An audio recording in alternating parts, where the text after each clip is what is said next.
नमस्कार दोस्तों। स्वागत है आपका स्टोरी चेंज लाइफ चैनल पर, जहां हर कहानी एक नई जीवन में बदल सकती है। ये सभी लाइन हमारी सफलता.com से ली गई हैं। कहानी इस प्रकार है कि डियर फ्रेंड्स, सफलता की इस जर्नी पर चलने के लिए इस दुनिया में 3 अलग अलग कैटेगरी के लोग पाए जाते हैं। सक्सेस की सीढ़ियों पर कदम रखने वाले तीनों लोग डिफरेंट टाइप्स के होते हैं। इसलिए इन तीनों को समझने के लिए मैंने 3 ग्रुप्स क्रिएट किए हैं। 1 लो लेवल का आदमी, 2 मिडिल लेवल का आदमी, 3 हाई लेवल का आदमी। लो लेवल की कैटेगरी वाला आदमी एक बार जब असफल होकर गिर जाता है तो दोबारा उठने का प्रयास ही नहीं करता, जमीन पर ही पड़ा रहता है और चोट लगे हुए घाव को सहलाता रहता है।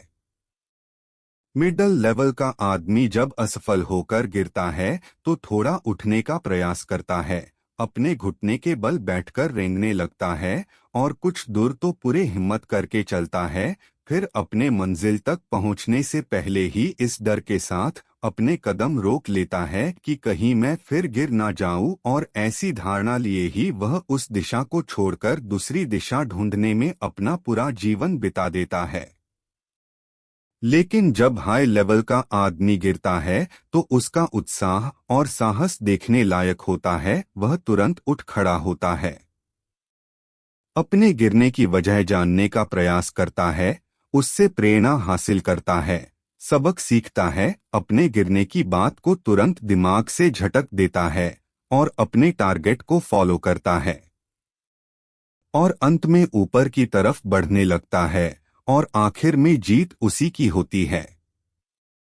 तो दोस्तों, मैं आपसे पूछना चाहूंगा कि आप इन तीनों में कौन सी कैटेगरी में अपना नाम शामिल करवाना चाहेंगे। दोस्तों, ये तो आप सभी जानते हैं कि असफलता ही सफलता की पहली सीढ़ी है और बिना कठिनाइयों, बिना मुसीबतों, बिना मुश्किलों और बिना असफल हुए आप कभी भी सफलता के बारे में सोच तक नहीं सकते। लेकिन सफल होने के लिए भी एक छोटी सी कंडीशन को आपको फॉलो करना होता है, वो ये कि आपको उस असफलता से सीख और सबक लेना होता है और जो गलती आपने असफल होने के दौरान दोहराई उस गलती को फिर से दोबारा रिपीट नहीं करना होता है। लेकिन मैंने स्वयं के साथ भी एक प्रैक्टिकली फील किया है कि जब हम किसी चीज में असफल होते हैं तो हम इतने इमोशनल हो जाते हैं कि दुख हमारे आंखों के माध्यम से बाहर आ जाती है। दुखी होने के चलते ही शायद हम अपनी गलतियों से कुछ सीख नहीं पाते, अपनी गलतियों का सबक दुख के माध्यम से छूट जाता है और हम बाद में सबक न सीखने की वजह से दोबारा वही गलती दोहराते हैं और हमारे पास रोने और हाथ मलने की सिवाय कुछ भी नहीं बचता। फ्रेंड्स, हमें अपने इमोशंस को खुद पर इतना भी हावी नहीं होने देना चाहिए कि सही और गलत का फर्क हम पहचान न सके। दोस्तों, हर चीज के 2 पहलू होते हैं, फर्स्ट पॉजिटिविटी प्लस टीवाई और दूसरा नेगेटिविटी टीवाई। असफलता के नेगेटिविटी की आदत सबको इतनी ज्यादा हो गई है कि अब हम उसके पॉजिटिविटी को देखना ही नहीं चाहते। अगर हम असफल हुए हैं, हारे हैं, तो जरूर हम में कोई कमी थी जिसके बदौलत आज हम सफल नहीं हैं। तो हम अपनी असफलता से कुछ सबक सीखने की बजाय, असफलता का कारण जानने की बजाय पछतावा लिए सिर पकड़कर बैठ जाते हैं। ये कहा कि बुद्धिमानी है। लेकिन जो व्यक्ति अपनी असफलता में भी पॉजिटिव एटीट्यूड बनाए रहता है और फिर नई शुरुआत करने को तैयार रहता है, यकीनन वो भले ही पहले कई बार असफल हो लेकिन अंत में जीत उसकी पक्की है। हम लोगों की फितरत बड़ी अजीब टाइप की होती है। सपोज आप एग्जाम में टॉप कर गए तो उसका क्रेडिट आप अकेले ही हासिल करना चाहेंगे। आपके मुंह से बार बार ये शब्द बाहर निकलेंगे कि मैं रात को 12 बजे तक पढ़ा करता और रोज 10 घंटे पढ़ा करता था, वगैरह वगैरह। लेकिन यदि आप एग्जाम में फेल हो गए तो अपनी असफलता का क्रेडिट खुद लेने की बजाय दूसरों पर अपनी गलतियां थोपेंगे और आपके मुंह से ऐसे टाइप के शब्द बाहर निकलेंगे, क्या करें, हमारा पढ़ने लायक माहौल नहीं है।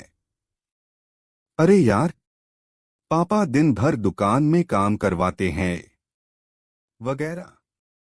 तो फ्रेंड्स, सफलता के लिए क्रेडिट लेना बनता है, लेकिन असफलता के लिए दूसरों को क्रेडिट देना, ये कहाँ तक सही है? ये तो साफ सुथरा कोरा बहाना है। आप हार को जीत में जरूर बदलेंगे, अपनी गलतियों से सीखेंगे, सबक लेंगे और दोबारा रिपीट न करने के लिए खुद से वादा करेंगे।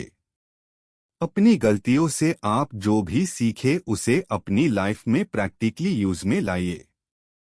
लोग कहते हैं कि पीछे मुड़कर मत देखो, लेकिन मैं कहता हूं कि आप पूरे साहस और जुनून के साथ पीछे मुड़िए, एक बार मुस्कुराइए और देखिए कि आपने पीछे में कितनी गलतियां की। उसके बाद क्या करना है आप सब जानते ही हैं।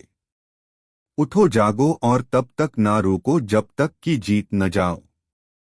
फ्रेंड्स, यदि आप अपनी असफलता से कुछ सीख रहे हैं तो आप फायदे में हैं और असफलता आपके लिए बहुत ही फायदेमंद है, और मुझे पूरा यकीन है कि आप असफलता को फायदेमंद ही समझेंगे। हार को जीत में बदलने के लिए खुद को जीत के लिए कसरत कराना या तैयारी करना बहुत जरूरी है। धन्यवाद दोस्तों कि आपने हमें देखा। लाइक करें, सब्सक्राइब करें और बेल आइकन को दबाएं ताकि आप हमारी हर नई वीडियो से अपडेट रहें।